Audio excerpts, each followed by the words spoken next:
नमस्कार, मैं हूं अभिषेक त्यागी। गौतम गंभीर जब से आए हैं, जब से उनकी चर्चा हो रही है, उनके फैसलों की चर्चा हो रही है और उनकी बात की चर्चा हो रही है, क्योंकि गंभीर ने आए और गंभीर ने आते ही अपनी ताकत को दिखा दिया। सबसे पहले गंभीर ने आते ही अपने कोचिंग स्टाफ के तौर पर अपनी पसंद के खिलाड़ियों को रखा। उसके बाद में जैसे अभिषेक नायर है, टेन डिकोस्टे हैं, और अब गेंदबाजी कोच के तौर पर भी गौतम गंभीर की बीसीसीआई को मानने पर मजबूर होना पड़ा।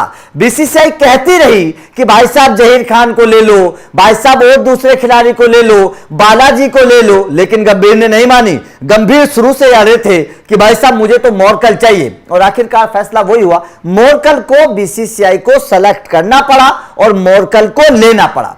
अब जय शाह ने गौतम गंभीर की ताकत को लेकर एक बहुत बड़ा बयान दिया है, जिससे पता चलता है कि वास्तव में गौतम गंभीर की ताकत क्या है। वैसे ही गौतम गंभीर की ताकत का एहसास शुरुआत से हो गया था, जब सारे फैसले उनकी पसंद के माने जा रहे थे, जब सारे काम उनकी पसंद से किए जा रहे थे, सारा सिलेक्शन उनकी पसंद से किया जा रहा था। तब से यह कहा जा रहा था कि भाई साहब गौतम गंभीर आएंगे तो अपने दम पर रहेंगे, अपनी ताकत के दम पर रहेंगे।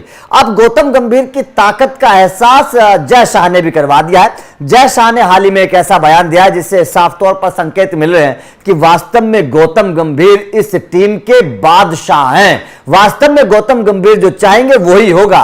वास्तव में गौतम गंभीर जो चाहेंगे बीसीसीआई को मानना पड़ेगा। उनके सारे फैसलों पर बीसीसीआई को मोहर लगानी पड़ेगी। अब चलिए जय शाह ने क्या कहा, एक बात सुन लेते हैं। जय शाह ने कहा कि हमें जिस कोच की नियुक्ति करनी है उसकी बात सुननी होगी। इस बात पर थोड़ा गौर करिएगा, थोड़ा गौर करिएगा। हमें जिस कोच की नियुक्ति करनी है उसकी बात सुननी होगी। एक बार जब हमने गौतम गंभीर को चुन लिया है और अगर वो तीनों प्रारूपों में कोच बनने के इच्छुक हैं तो मैं कौन होता हूं। उन्होंने कहा कि मैं कौन होता हूं यह कहने वाला कि आप किसी खास प्रारूप को कोच नहीं कर सकते।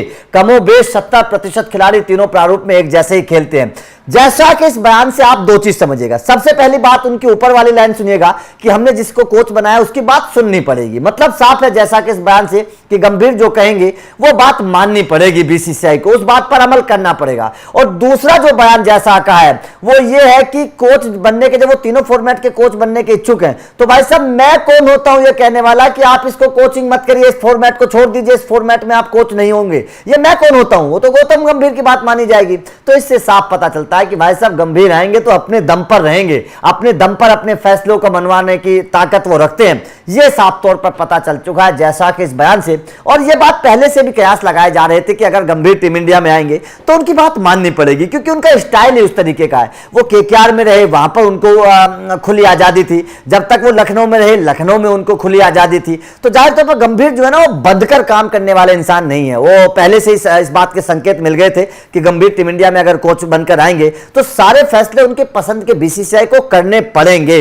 और अब वही बयान जय शाह ने भी दे दिया है। और जय शाह के इस बयान से साफ तौर पर संकेत मिल गए हैं कि गंभीर की ताकत क्या है, गंभीर के सामने बीसीसीआई किस तरीके से उनकी बात मानने के लिए मजबूर है। तो आपका इस खबर पर क्या कहना है, कमेंट करके जरूर बताइएगा।